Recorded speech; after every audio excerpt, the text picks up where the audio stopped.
Do not ask me to answer yes or no. You are not an investigator. Yun po yung tanong ko. Yung families of innocent extrajudicial killings, kayo din. File the case in court.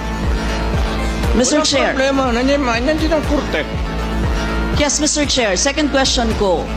Responsable kayo kasi polisiyan nyo yon. Kumbaga, tatak Duterte. Dahil polisiyan nyo rin yan, tama ba? Sa Davao.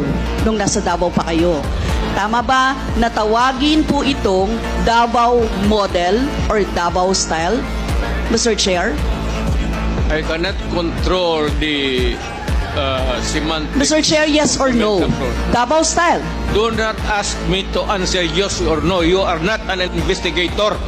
Mr. Chair, tayo po ay nasa investigasyon kasalukuyan, Yes, Mr. but you are Chair. not an investigator. Why are you asking me to answer Mr. Chair, yes or